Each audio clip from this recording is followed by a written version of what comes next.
That's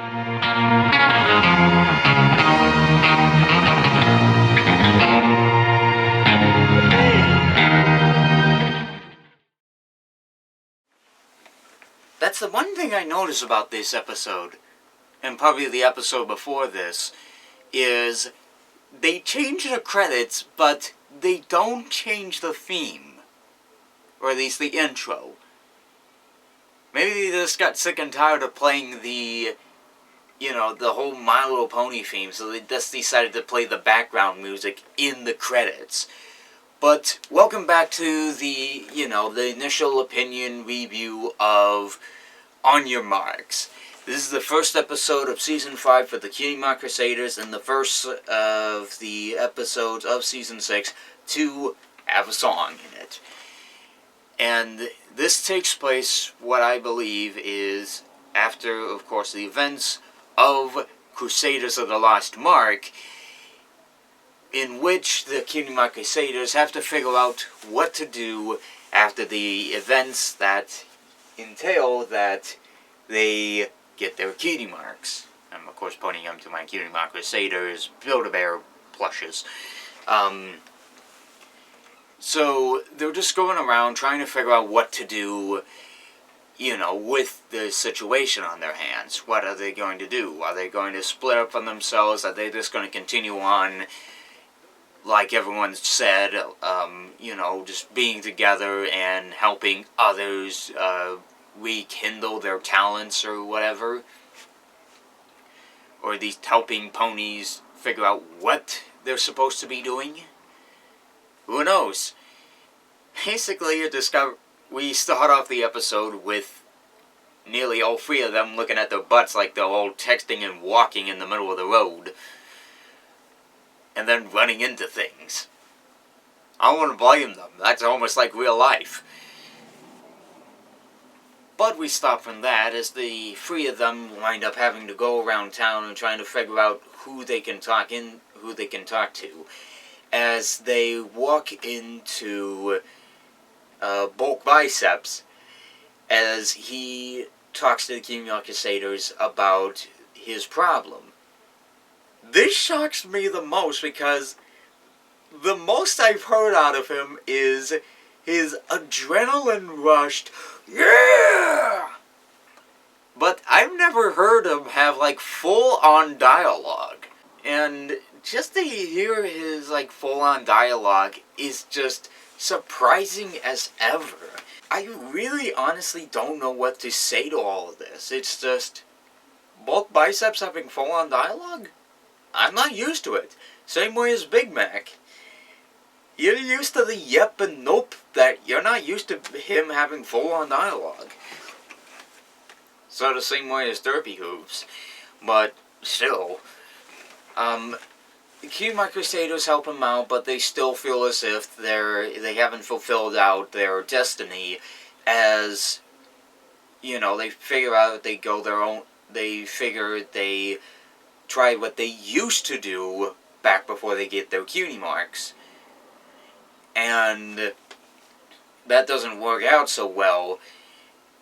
But Sweetie Belle and Scootaloo decide to go and do their own thing while Apple Bloom mopes around and tries to figure out what to do with her own time.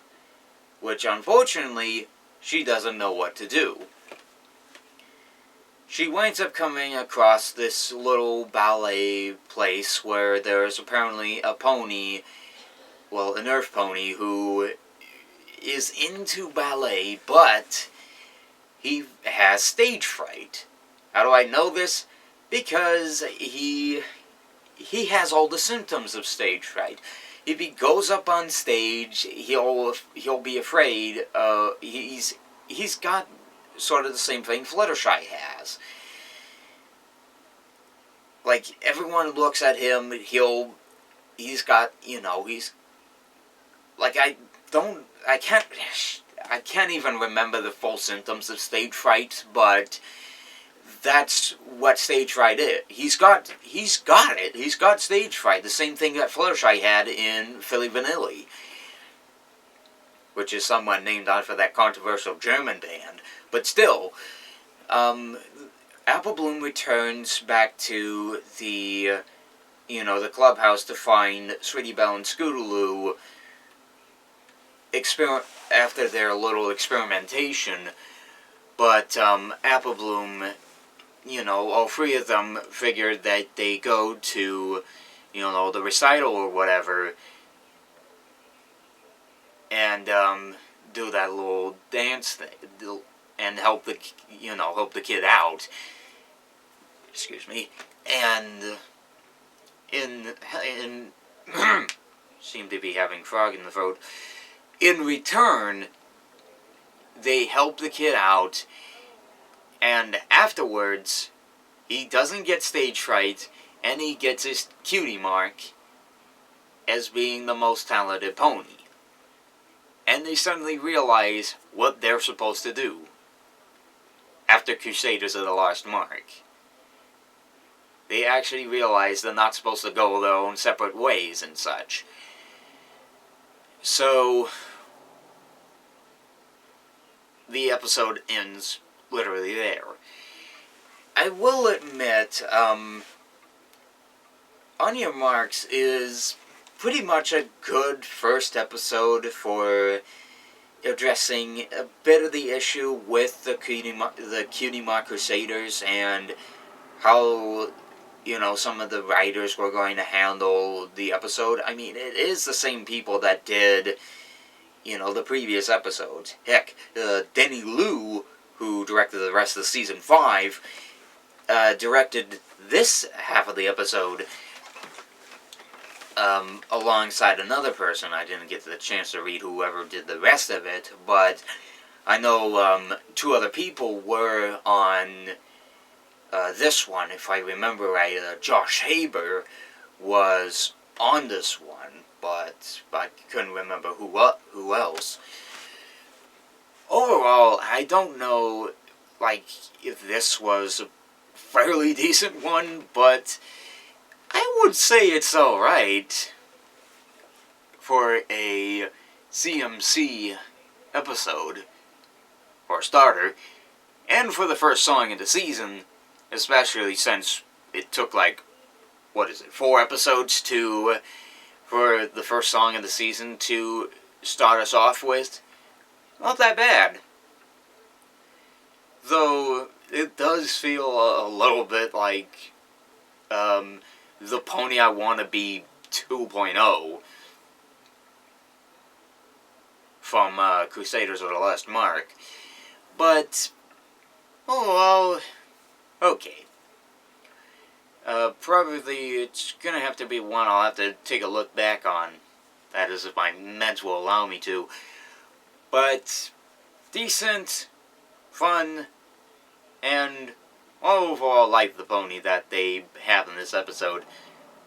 Kind of reminds me of myself when I was young. Same way the Fluttershy did, but still.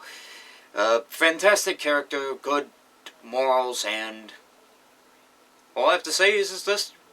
See you guys for the next episode next week. Who knows what we're going to get. It'll be a while till somehow they'll bring us Christmas in July or June or whenever they decide to bring us it, but still, glad to be back in Season 6, and seriously, who thought of Christmas in the middle of summer? But still, either way, hope this gets out to you sometime soon, and stay tuned on my other channel for the review of Hardcore Henry. And if you want to support me even further, support me on Patreon, and follow me on Facebook and Twitter. So, see you guys next week for the episode. Later.